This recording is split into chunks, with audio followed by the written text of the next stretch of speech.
Land degradation and desertification in India.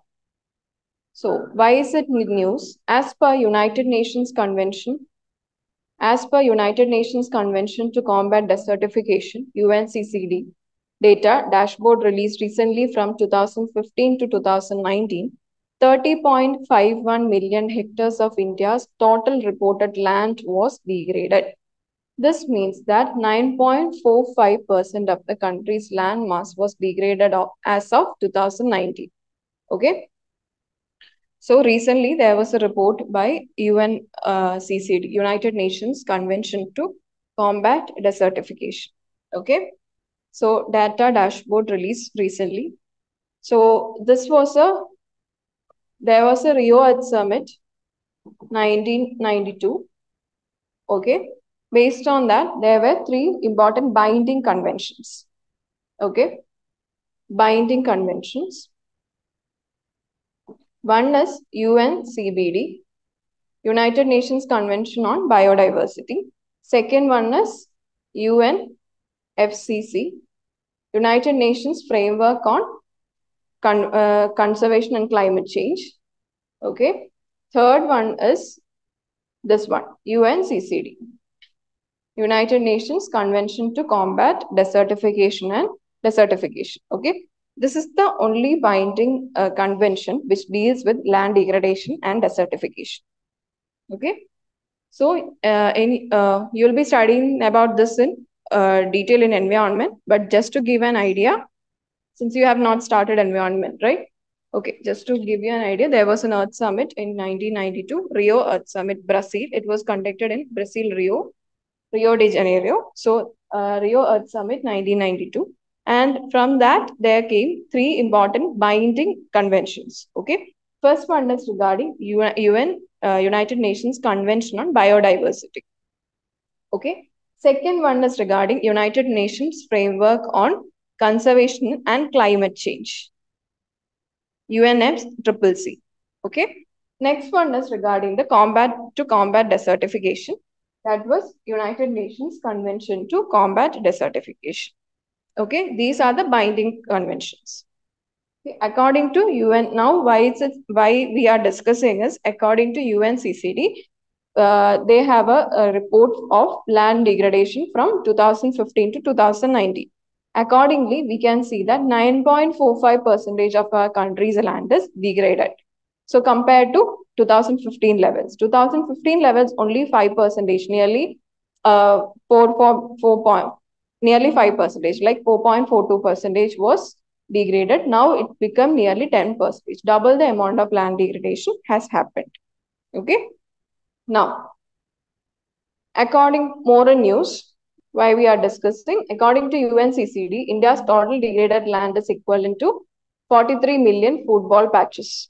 So, to see or to depict how much of the land is degraded, that is why. UNCCD data reflected that constituting 18.39% of country's population were exposed to land degradation during this term. Okay. The world lost, when we consider the world, 100 million hectares of healthy and productive land is lost each year according to the data. Okay. When we consider the land in the world or the global level, it is 100 million hectares land which is lost during the time. And when we consider India, nearly 9.45% of our land is lost according to the 2019 levels. Okay. You can use this data when you write answers on UNCCD desertification. Okay. Now we'll see what is land degradation. Okay. According to UNCCD, land degradation in arid, semi-arid and dry subhumid areas resulting from various factors including climatic variations and human activities. Okay. Desertification means it's a land degradation which occurs in arid, semi-arid and dry subhumid areas resulting from various factors including climatic variations and human activities. Okay. Mainly the area is arid or subarid. Mainly it is lack of the area is already lack of moisture, but similar to deserts, okay? But the area will get further intensified into arid and subarid areas due to climatic variations or human activities. That is desertification. Now, what is land degradation? Persistent reduction of the production capacity of a land, which may be manifest through any combination of several interrelated processes, such as soil erosion, deterioration of soil nutrients, loss of biodiversity, deforestation, or declining vegetative health. Okay. Now, land degradation. Land degradation is losing of or losing of the production capacity of the land. That is land degradation. And it could be due to several factors, which include soil erosion, deterioration of land, soil nutrients is reducing, now loss of biodiversity, deforestation, and vegetative health is declining, like that. Okay, these are the two important terms. We are discussing land desertification and land degradation. Desertification means due to climatic change and other anthropogenic. Anthropogenic means man-made reasons, the land degradation occurring in arid, semi-arid, and dry subhumid areas. Now, there arises a question for what is land degradation. Land degradation means there is a reduction in production capacity of the land. Okay.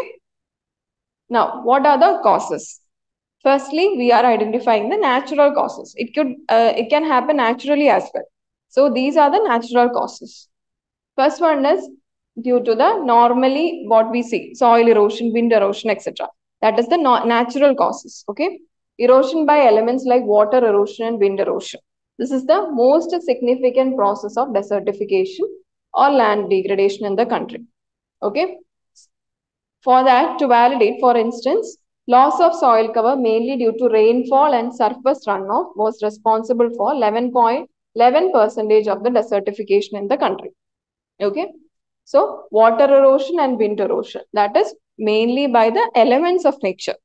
That is one of the major reasons for the erosion. Okay, or desertification and land degradation. To validate that, when we see water erosion is responsible for 11% of this desertification in the country. This is data according to ISRO. Next one is regarding the mass movement. Mass movement means meaning the movement of rocks. Okay, mass movement, delineating the movement of masses of soil and rock due to gravity also causes land degradation.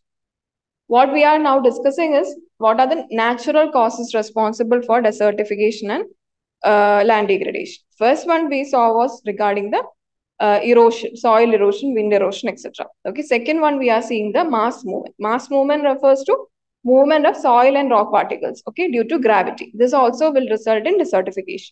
Third one is loss of soil moisture, okay, due to deficit in annual rainfalls, prolonged droughts, or depletion of groundwater. Okay, so if there is a continued loss of soil moisture, that will lead to degradation and desertification. Okay, so for example, if we see Andhra Pradesh, there is low rainfall and increased dependence on bore wells. So this has resulted to soil aridity.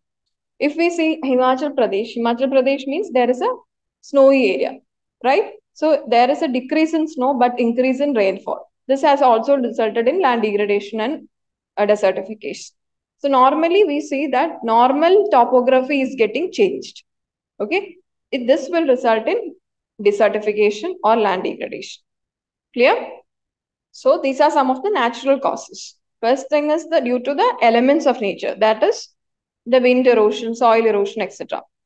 Wind erosion, water erosion, etc. When water erosion and wind erosion is the main reason for desertification when we consider naturally, and also it is one of the topmost reasons for desertification. Second, we considering is mass movement. Mass movement is mass movement of this soil and rock particles due to gravity. Next one is the soil moisture, loss of soil moisture. This can happen due to many reasons like deficit in annual rainfall, the groundwater is getting reduced, or the droughts are getting prolonged. Okay, meaning the natural topography of the region is changing. For example, if we see Andhra Pradesh, there is low rainfall. So resulting in bore wells are getting higher means the region is becoming more aridity.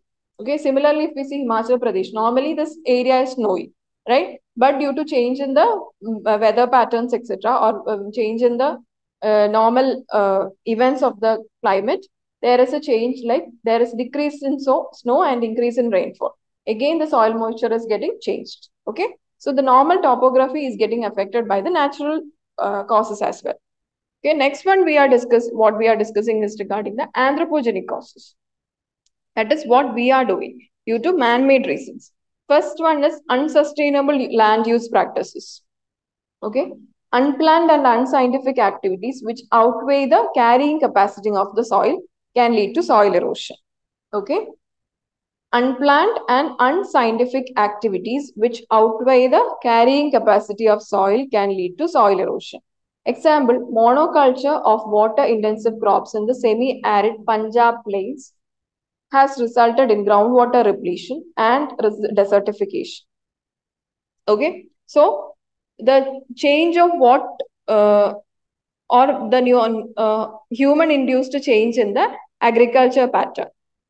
Okay, that is the major important. If we see in the Punjab plains, due to green revolution, there is a high cultivation of rice and wheat. Rice is a water intensive crop, but the area of Punjab is in semi-arid region. That is, not much groundwater is present or not much water is present there. So what we are doing? We are doing pumps and using pumps and irrigation canals, etc., for having water to the paddy fields. Okay, so we are alternating, or we are altering the land use patterns, and which are unsustainable as well. Okay, this will further result in the reduction of productivity of the soil. That is, it will result in land degradation. Similarly, when we consider in the Nagaland region, there is shifting cultivation. Okay, these are majorly performed by tribes. Nagaland region means there are higher tribes are present. Okay, they are performing shifting cultivation. So shifting cultivation will also lead to change in the productivity of the land or capacity of the land. This which will also result in land degradation or desertification. Clear? Next one is removal of natural vegetation. We have forest and we are clearing it for the our purposes like development, urbanization, etc. Okay, meaning deforestation is done. Deforestation is one of the other reasons which will result in reduction of soil moisture or reduction of capacity of the soil, ultimately leading to desertification and land degradation. Okay, removal of natural vegetation. Clearing of forest and green cover for urbanization and development activities aggravates the effect of natural elements of the erosion on soil. Okay, so this clearing will further intensify. We already know that natural factors also exert in forces or exert pressure in the land degradation and desertification, right? So this will be further aggravated. Now, mining. Mining will also result in the removal of topsoil and vegetation, right? So this will, topsoil and vegetation means similar to that what we discussed. The soil erosion happens, water erosion happens. It will further aggravate the natural factors responsible for desertification. As well, it furtherly lead to the degradation or land desertification. Large-scale mining, especially open-pit mining, results in the removal of topsoil and vegetation, leading to soil erosion and degradation. This is evident along the mineral belts of Jharkhand. As we know that Jharkhand is highly considered or highly blessed with minerals. Okay, so for acquiring these minerals, we are now doing what we are doing is we are removing the topsoil, and also topsoil means topsoil contains vegetation, etc. Right? So the topsoil is removed, the vegetation is removed, that is deforestation is done, everything is done means it will further intensify the land degradation or desertification. That means the productivity of the land gets decreases. Okay, pollution. This is also done by us, right? Overuse of fertilizers, dumping of waste in landfills, leaching of heavy metals, etc. can also lead to soil degradation. Okay. Now, overgrazing.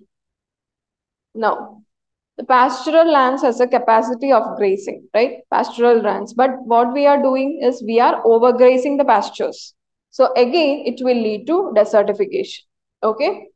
In India, overgrazing and encroachment of grassland for agriculture activities are the causes for land degradation in Gujarat.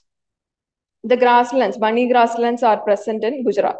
Okay. The grasslands are present mainly in Gujarat, but due to the overgrazing, okay, overgrazing in the area resulted in land degradation. This is not only consider when we consider the Gujarat area only. Okay, the other areas also where the grasslands are present, there are overgrazing. That is the reason why when we see the data, there is a much increase or nearly twice desertification happening within this 4 years. Okay, these are all result not only overgrazing, the other factors like clearing of forest, deforestation for development and urbanization purposes, like mining activities, etc., has also resulted in this one, along with the natural process. So this one is another cause, climate change. Okay, it will, as we know, that further intensify the degradation purposes. How to increase in rainfall intensity by flooding, by increase in temperature, drought frequency. It will further increase the severity of land degradation. So we are discussing about land degradation and desertification. Land degradation means reduction of productivity of the land. Okay. Now, what is desertification? Desertification is the land degradation in arid, semi-arid, and subhumid areas. Okay. Now we discuss the causes of land degradation and desertification. There are natural causes, anthropogenic causes, as well as climate change. Natural causes includes the natural elements due to destruction by the natural elements, erosions, soil erosion, water erosion, etc. Okay, that was one of the reasons. Second one is the natural causes is regarding the vegetation, loss of vegetation. Okay, so that one, okay, that was anthropogenic. Second one is the mass movement. Mass movement means due to the movement of rocks, soils, etc. Okay, due to gravity. Third one is loss of soil moisture, mainly resulting due to the loss of topsoil. Topsoil mainly even with the elements of nature, and also deforestation, etc. further intensifies it. And next one is anthropogenic causes. One is pollution. And next one is deforestation, etc. Clearing of natural vegetation for the purpose of development, urbanization, etc. Next one is overgrazing. Yeah, similar to deforestation, overgrazing. Next one is mining. Mining results in loss of topsoil, vegetation, etc. Okay. The next one is climate change. Climate change also further intensifies the process of degradation. Okay. And unsustainable land use patterns like cultivation of the non-compatible crops in the area. Example, cultivation of rice in Punjab, etc. Okay. Now, what are the impacts of land degradation or desertification? First one is economic loss. The Energy and Resources Institute, TERI, conservative estimates shows that land degradation costs nearly 49 billion US dollars to the country exchequer annually. We have economic loss as well. How economic loss? Agriculture loss will be there. Then it will result in landslides. Yes. Many disasters. Topsoil erosion is happening. So it will result in landslides. It will further result in rehabilitation purposes, providing support to the support or assistance to the people. Okay. Also, the migration is happening. Urbanization will happen. Also, the agricultural patterns changes. So there will be effects in food security, etc. Okay. So that will further intensify the economic losses as well. So according to TERI, there is a loss of nearly 48 billion 48 billion US dollars when we consider. Okay. Finally, what it is resulting? It is resulting in agriculture loss in agricultural productivity of the land, right? So that will further intensify the economic loss as well. So the next one is threatened food security. Land degradation threatens agriculture productivity and can lead to food insecurity. This will have repercussive impacts on poverty elevation as well and affects the overall productivity of the economy. Similar thing. Okay. So furtherly, food security is getting impacted means we are having food security poverty elevation measures. The ongoing poverty elevation measures will also get affected. Why? Because the funds needs to be transferred to the food security purpose as well. Okay. Now, impact on microclimate. Degradation can lead to destruction of vegetation, which will affect the region's climate and also contribute to the climate change. Okay. So vegetation is disturbed in the area when degradation or desertification happens. So this will further aggravate the climate changes. Okay. So this means that this is a cycle. So meaning vegetation destruction, okay, climate change will lead to vegetation destruction in vegetation. This will further enhance climate change. So that it will go in a cyclical process. Climate change will lead to destruction of vegetation and this will further intensify the climate change. Next one is reduce carbon storage. As we know that the forest or the trees act as a carbon sink, right? They absorb the carbon which was given to which is present or excess in the atmosphere. So when the trees get reduced means no surface or no area to absorb the excess carbon. Okay, so the carbon sink gets lost, which will lead to increased global warming. Reduce carbon storage, loss of green cover, soil infertility, and increased soil erosion reduces the soil's potential to store carbon.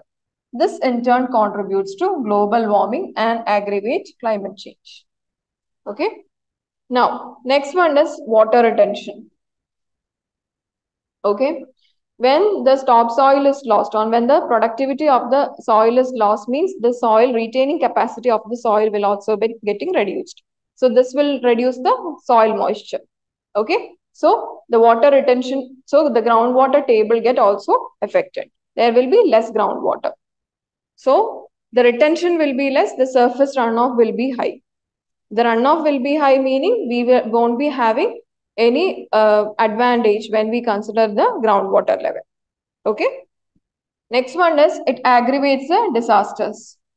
As we said before, it will further intensify the slides or slopes. It will result in landslides and other disasters. Okay. Excessive soil erosion due to land degradation can destabilize the slopes leading to landslides. Siltation of river due to erosion reduces the carrying capacity of river. Okay, there will be, that means the surface erosion mean ultimately this will gets deposited in the river. Okay, the river will be having more soil content compared to that of the usual flow of the river, meaning there will be siltation of river. So ultimately what will it result? Floods. When the higher amount of water comes to the river means there will be severe floods. Okay. And also intense droughts. Okay. So this will further aggravate the disasters. Now, socio-political impacts. As we said before, the poverty alleviation funds for even the poverty alleviation measures need to be diverted to the food security measures. Okay, that means the socially their upliftment could not be possible. Also, their food security, even when we are changing our channel to food security also, the food is not available as such. Okay. So this will result in malnutrition, diseases, forced migration, cultural damage, even war. Example, protracted drought and loss of fertile land may have been contributing factors in wars in Sudan and Syria. Also, recent farmer agitations and resultant resignation of elected members of allies from ruling coalitions. So there will be a political and social instability also when we consider the impacts of desertification on a long run. Okay, if we can see that there will be we are having many measures for the political social upliftment of the people. But when we consider the funds for that, but the poverty elevation funds get indirectly channelized to the food security measures as well. So the poverty elevation gets stuck in that time. Food security is also getting disrupted. So in every arena of the social and political aspect, the people life of the people get affected. Okay, why? Because land productivity is less, and also further the other contributing factors are also aggravating.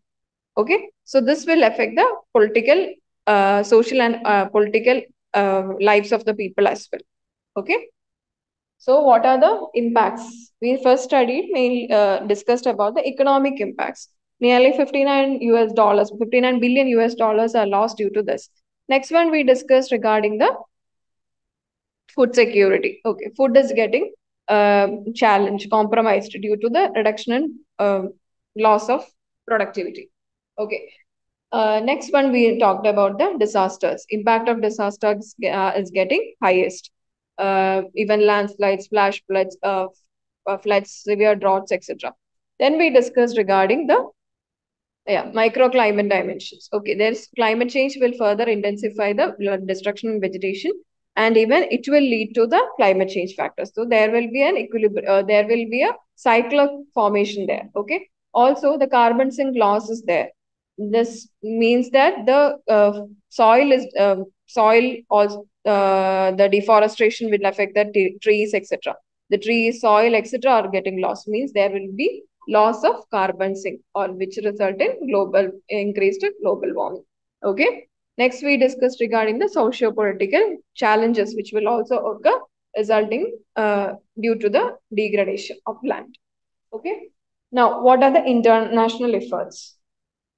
Okay. First one is United Nations Convention to Combat Desertification, UNCCD.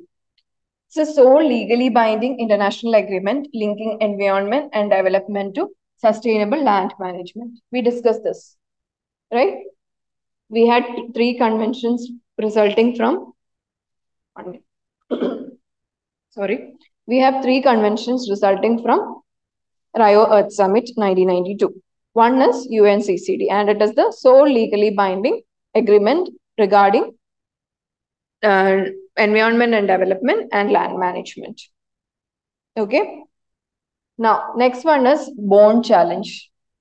To bring 150 million hectares of the world's deforested and degraded land into restoration by 2020 and 350 million hectares by 2030. This is another challenge for restoration of land which was lost due to deforestation and desertification. Bond Challenge. Okay. It includes 150 million hectares of the world's deforested and degraded land into restoration by 2020 and 350 million hectares by 2030. Okay. Next one is the Sustainable Development Goals 2030. Goal 15 of land degradation. Sustainable development goals. Okay. These are some of the international efforts regarding combating desertification or land degradation. Okay. Then we see the national efforts. First one is, obviously, if there is a land international binding agreement, means we will be having commitments to that, right? So first one is commitment to UNCCD and SDGs. India has adopted the goal of achieving land degradation neutrality by 2030 as adopted under Sustainable Development Goals. We will also be achieving land degradation neutrality by 2030. Okay. In response to that, we have a national action program to combat desertification. Okay. Then Delhi Declaration. Okay. India hosted COP14 to UNCCD and adopted new targets for desert conservation of or less restoration of land due to desertification. Okay. In addition to this, we can also say soil health scheme. Okay. PM Krishi Sinjay Yojana. I hope the spelling is right. I'm sorry if there is any wrong. Okay.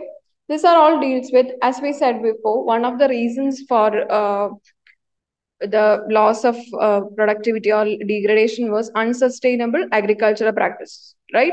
Soil health card scheme, by analyzing the soil ability or vegetation of having proper vegetation of the area, we can analyze what are the proper what are the correct crops to be cultivated in area. Okay, so like that, by soil health card scheme, Parampara Krishi Sinchai Yojana, etc. Okay, this is mainly to reduce unsustainable agricultural practices, which was a result of, which was a cause of the land degradation. Okay, so we have commitments to UNCCD and SDGs, and also National Action Combat Plan to Combat Desertification. We have committed to Delhi Declaration with new targets of UNCCD, etc. Even soil health card scheme, Krishi Sinchai Yojana, everything could be counted under this national efforts. Okay. Now, what are the way forward? First one is watershed management development. Okay. This involves water and soil conservation mainly. So we saw that the soil erosion and water erosion are one of the soil wind erosion is one of the reasons, and also the loss of soil moisture, etc. With unsustainable agricultural practices, etc. are the reasons for the intensification of desertification, right?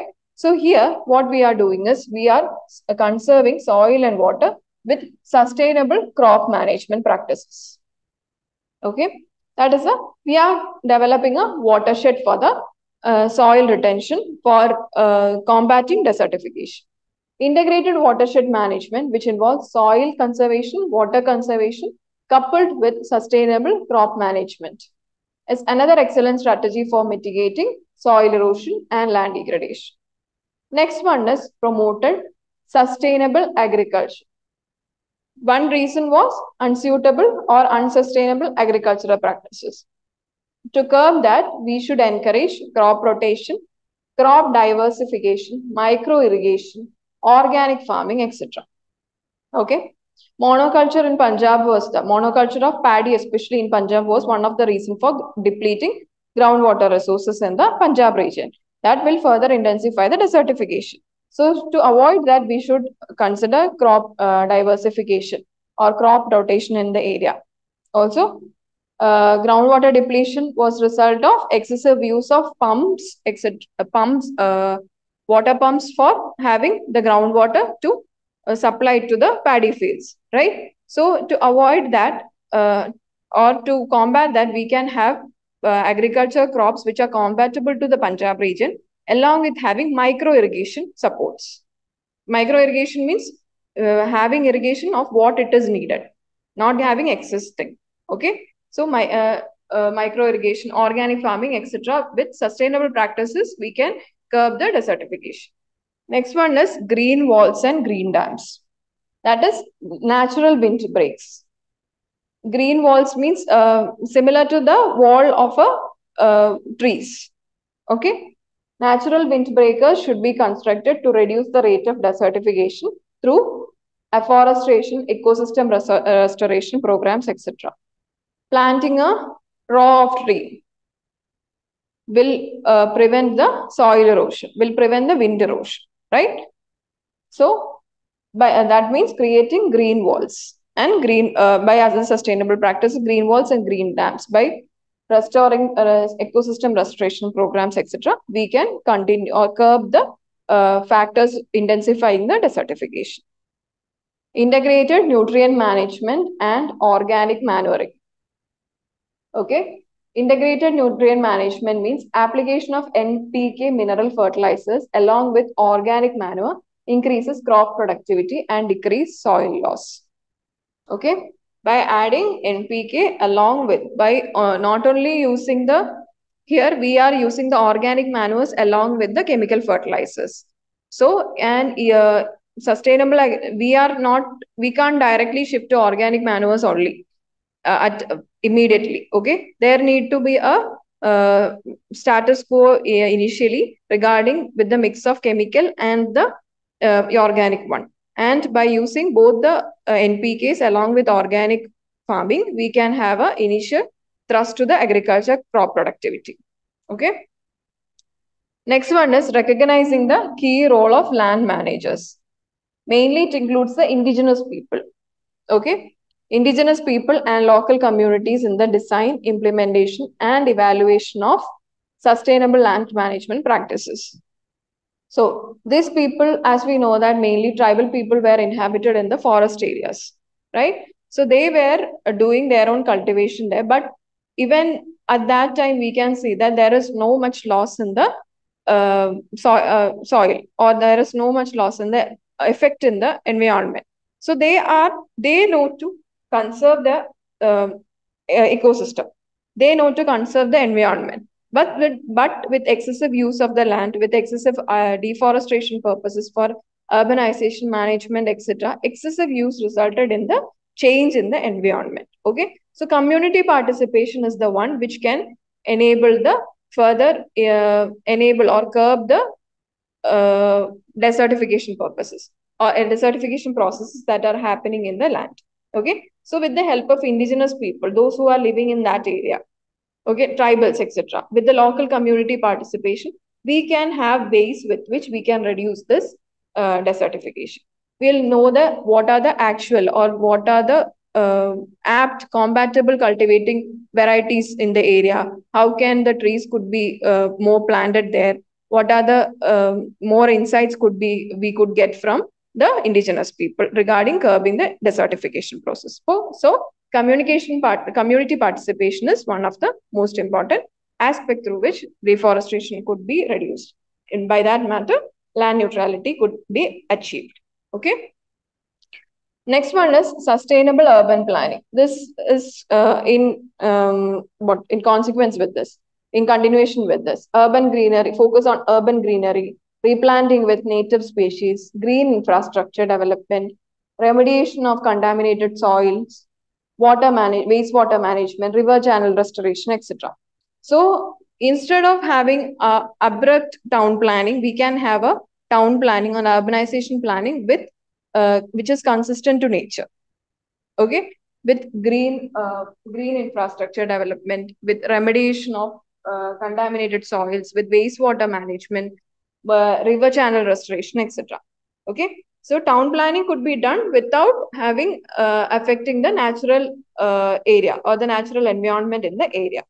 Okay, now eliminate incentives that promote degradation, like subsidies to a particular crop. The most preferred or most seen example is regarding the paddy in the Punjab region.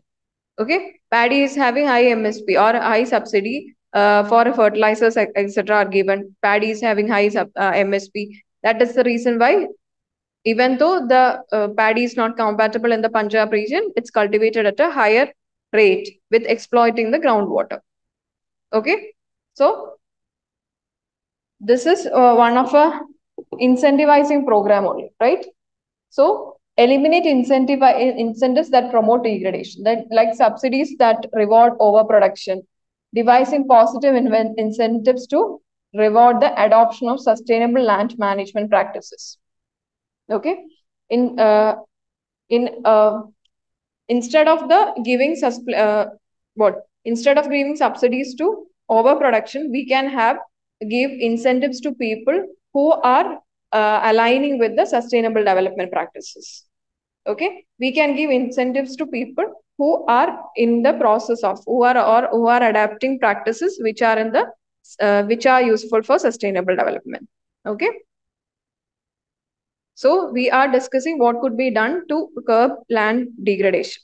First one is watershed management. Watershed development means in which soil and water conservation along with crop management. Okay, that is the major thing. Next one is green walls and green dams, providing afforestation, etc. Okay, by restoring natural ecosystem. Next one is sustainable agricultural practices should be introduced. Next one is eliminating incentives, like for example, eliminating incentives to overproduction, subsidies. For example, subsidies are given to overproduction, etc. That by eliminating them and by also incentivizing positive attitudes or positive outlooks to the sustainable development management. Okay. Then also adopting urban planning, which is of green infrastructure nature, or planting native species, river channeling, etc. Okay. Then next one is community participation by involving indigenous people, local population, etc. Okay. So like this, we can reduce the land neutrality or land degradation. Okay, we talked about the green wall, right? So one of the initiatives by Africa is Africa's Great Green Wall. Launched in 2007 by African Union, this initiative aims to restore Africa's degraded landscape and transform the Sahel region. Okay, the purpose was to restore the degraded land of the African region. Okay, ambition of the initiative is to restore 100 million hectares of currently degraded land, sequester 250 million tons of the carbon, and create 10 million green jobs by 2030. To create a carbon sink, to develop or to restore the degraded landscape, and also to create jobs, 10 million green jobs by 2030. This is an initiative by African Union, and it was launched in 2007. Okay.